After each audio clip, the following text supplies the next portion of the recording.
Bonjour à tous. Alors aujourd'hui, pour ces énergies de juillet 2025, on va utiliser deux autres tarots. Donc le tarot de Marseille de Jean Payen et puis ensuite le tarot Illuminati.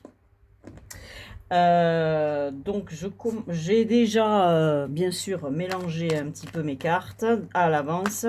Je donne juste un petit tour pour les réénergiser, les redynamiser et je les dépose sur mon tapis.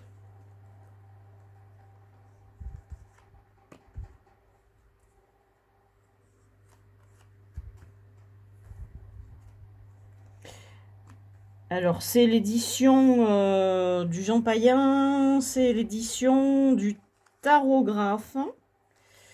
Alors, j'ai les deux éditions, ce sont les éditions mass market, on dira, donc manufacturées. Et j'ai la deuxième et la première. Et ça, c'est la première édition. Donc la première, elle était brillante.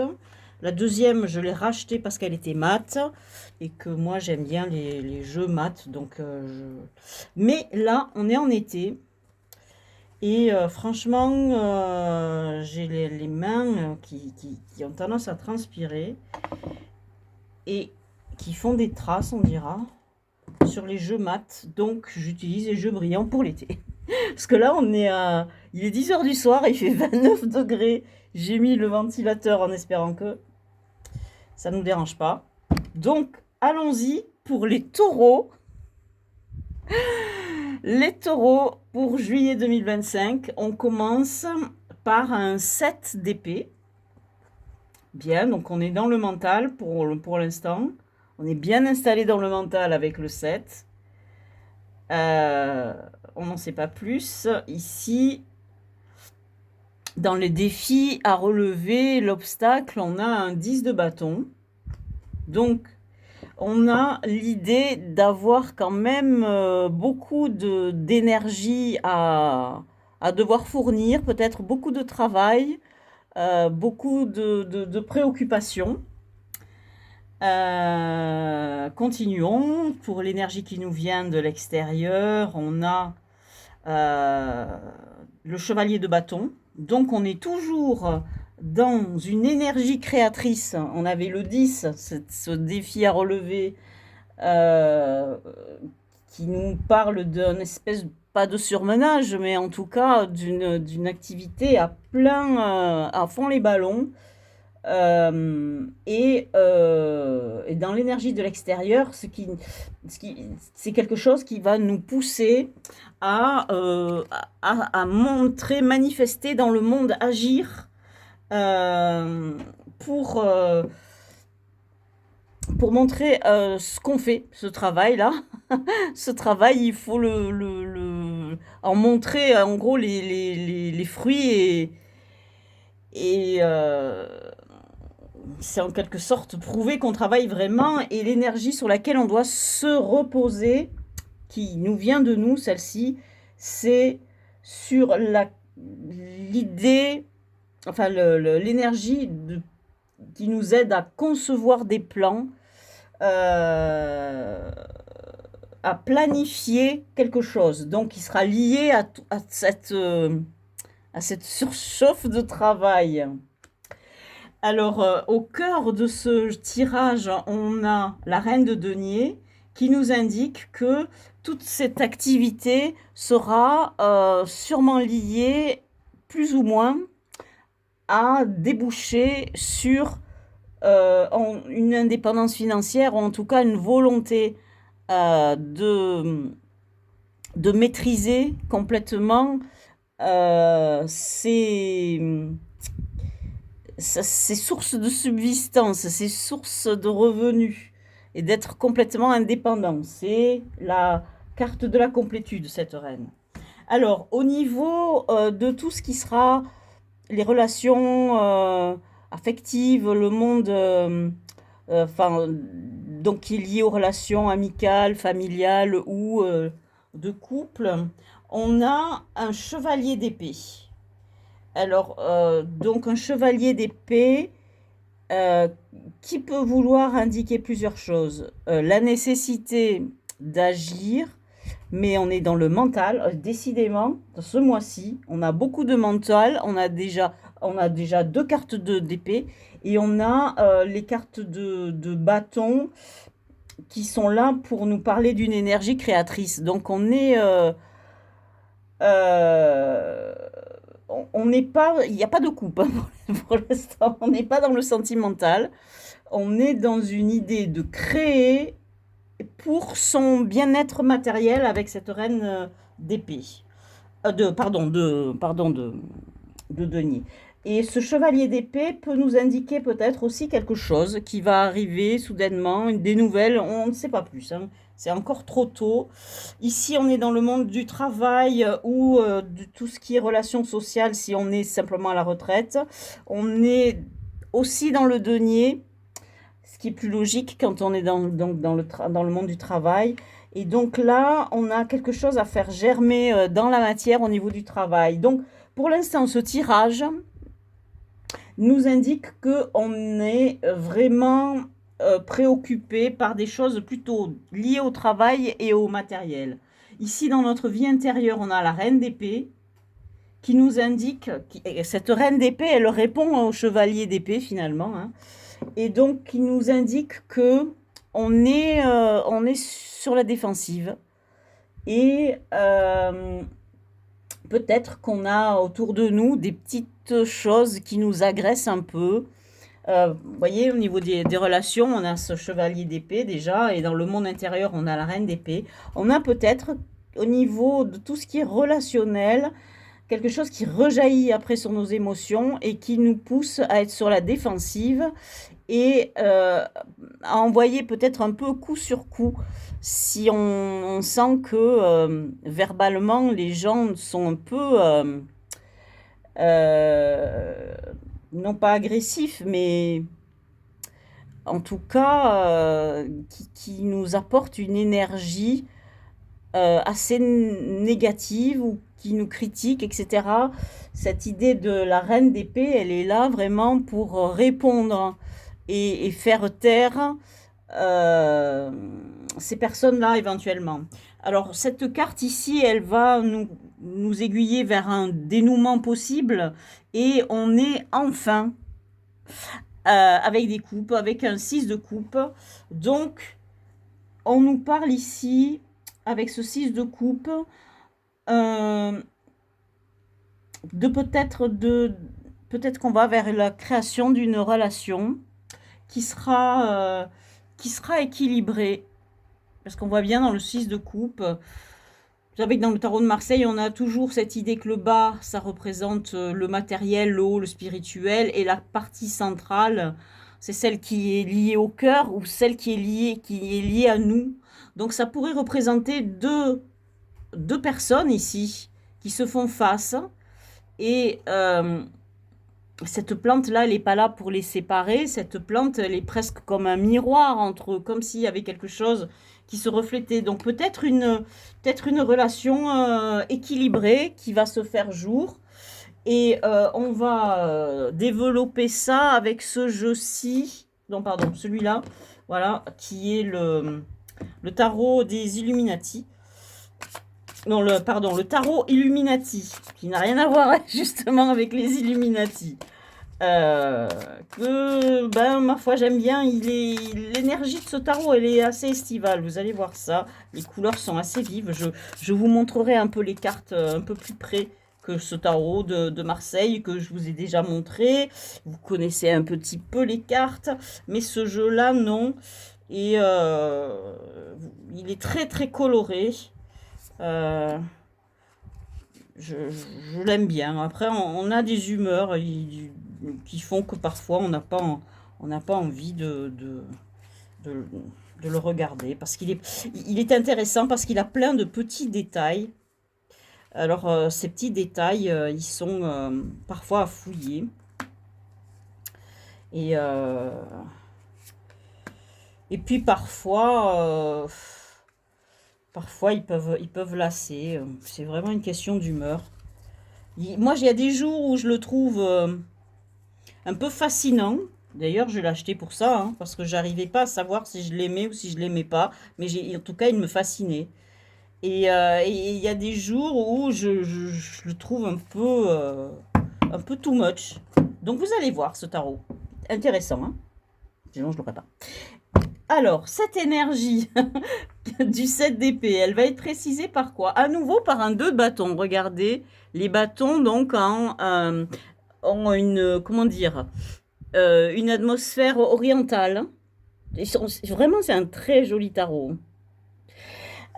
Donc, bien. On a donc cette idée de 2 de bâton et de planification, de nécessité de planifier quelque chose qui se précise. Alors, pourquoi aller au-dessus de ce 7 d'épée? Ce 7 d'épée, on peut l'interpréter de plusieurs manières. Eh bien, soit il y a quelque chose en fait que l'on doit faire mais en dessous. Ouais, être moufin, y aller moufin, planifier mais de manière discrète et moufine quelque chose. C'est ça que ça peut vouloir dire. Ici sur le défi du 10, on a le 5 de pentacle, donc le 5 de denier on dira. Et donc là, dans le défi, l'obstacle, on a un problème. Effectivement, ce jeu nous dit que peut-être vous manquez d'argent et vous avez besoin d'argent. Et le jeu vous dit que oui, bon, vous sortirez de cette situation, de cette passe-là un peu difficile. Cela vous demandera beaucoup de travail, vous allez devoir mobiliser énormément d'énergie dans ce passage pour améliorer votre situation financière. On n'oublie pas qu'on a la reine de denier au centre, donc c'est vraiment quelque chose de vital. On voit bien que dans le travail, on a un 3 de denier, donc l'idée de faire germer quelque chose dans la matière, un projet, etc., mais quelque chose qui est peut-être lié à l'argent. On continue l'énergie qui nous vient de l'extérieur. On a à nouveau le 10 de bâton. Donc c'est très intéressant de voir que les deux jeux se répondent. Donc, ce qui nous vient de l'intérieur, de l'extérieur, pardon, c'est de manifester. On n'est que dans le bâton, hein, déjà. On est obligé de manifester énormément de travail, en fait. On est vraiment là. Le tarot nous dit non seulement il faut y aller, mais en plus il faut montrer que vous travaillez. Vous allez devoir prouver aux autres que vous travaillez pour pouvoir gagner cette indépendance. Alors, l'énergie sur laquelle vous allez vous reposer, qui est votre énergie, c'est la reine de bâton. On a encore beaucoup de bâtons, hein. C'est quand même incroyable là. Hein. Énormément de bâtons. Magnifique reine de bâton dans ce jeu. Donc, vous allez devoir faire preuve de votre capacité à séduire les autres pour mener à bien votre projet. Vous allez devoir peut-être convaincre des gens, que ce soit des banquiers, des associés, des gens que vous voulez associer à votre projet, ou bien tout simplement des clients, par exemple. Et donc, vous allez devoir être au mieux, vous présenter au mieux de votre forme physique et de vos capacités d'attraction, parce que vous allez devoir vous montrer sur votre meilleur jour pour attirer les autres. Alors, avec cette dame de denier qui est au centre, on a le chevalier de bâton qui apparaît encore pour la deuxième fois. Vous avez vu comme c'est étrange, combien on a de cartes qui se manifestent deux fois dans ce jeu. Donc, chevalier de bâton. Donc, encore une fois, on nous dit cette énergie, eh bien, il faut la pousser dans le monde et pour devenir cette reine cette reine de denier, hein, c'est-à-dire quelqu'un. Cette reine indépendante financièrement. Hein. Alors, ce qui est très étonnant pour l'instant, c'est qu'on a quand même la reine de bâton, la reine d'épée et la reine de denier. Ce qui indique que vous allez devoir vraiment mettre en valeur tous vos atouts, votre capacité à trancher avec la reine d'épée, votre capacité à séduire, à trancher verbalement, hein, votre capacité à séduire en même temps, c'est-à-dire la main de fer dans un gant de velours avec cette reine de bâton pour devenir cette reine de denier, c'est-à-dire cette personne qui sera complètement indépendante et qui est indispensable visiblement parce qu'il y a un problème financier là qui est montré ou un problème d'isolation. Et ici, dans tout ce qui est vie affective, sentimentale, etc., on a une carte qui est la princesse de coupe. C'est-à-dire que on a une énergie qui est en dessous de celle de la reine, mais qui est tout en féminité. Ça n'est pas un chevalier, on est dans quelque chose de plus frais, de plus nouveau. Donc, on a quelque chose de nouveau qui peut-être va se profiler dans la vie sentimentale, d'où ce 6 de couple après. Alors, dans le travail, on a quoi? Décidément, là, on a le chevalier, par contre, de coupe. Donc, on a les deux. C'est très étonnant. Comme si on avait un couple, finalement, dans le travail, presque. C'est très étonnant, ça. Donc, on a une dynamique dans le travail, quelque chose qui vous tient à cœur, que vous devez mettre en pratique, que vous devez manifester dans la matière, que vous devez porter dans la matière. Et dans votre vie intérieure, vous avez l'alchimiste, c'est-à-dire le magicien, hein, dans les tarots, on dira Rider-Waite. Ce tarot, évidemment, il est complètement dans la tradition du Rider-Waite, hein. Mais cette carte s'appelle l'alchimiste. Elle est très belle. Elle indique que vous êtes en capacité de créer, de manifester ce que vous devez faire. Vous n'êtes pas encore, comment dire, vous n'êtes pas encore sûr de votre projet. D'ailleurs, on le voit, vous avez deux de bâton. Donc, vous n'avez pas encore votre plan qui est précis.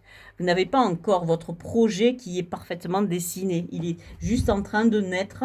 Et cette carte de l'alchimiste nous montre que, tout est à faire, en fait. Vous devez le manifester, vous devez trouver. Mais aucune voie ne vous est bloquée. Vous avez tout qui s'ouvre devant vous, il vous suffit juste de choisir et de planifier.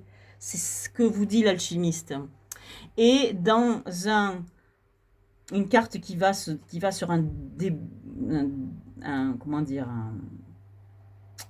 ouverture vers l'avenir, on a un 9 d'épée.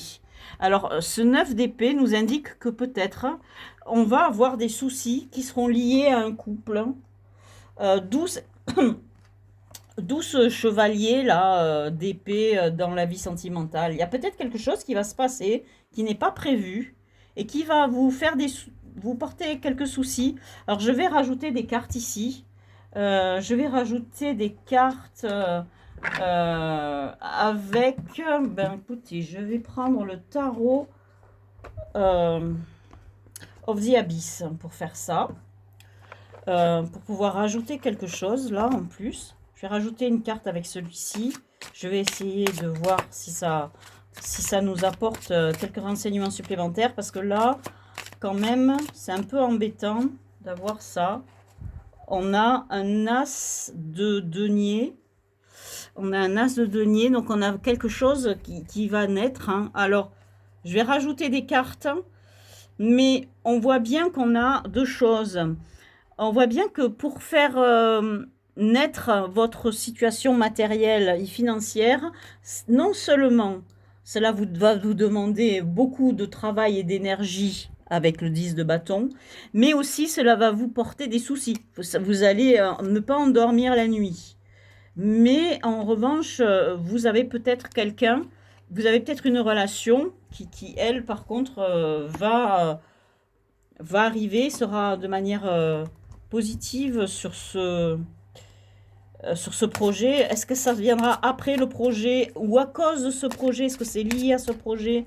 Je ne sais pas. Ah, Voilà, celle-là, elle est sortie toute seule. Et c'est le 7 de coupe. Le 7 de coupe, alors là, dans ce jeu, elle est magnifique, cette carte. Elle indique bien que, voilà, vous êtes dans un état de lévitation, c'est-à-dire que vous êtes dans le domaine du rêve, votre tête, elle est perdue dans le rêve. Donc, votre projet, donc on voit avec l'alchimiste que vous pouvez tout faire, mais le jeu vous dit, vous met en garde, attention, remettez vos pieds sur terre, hein, pour votre projet.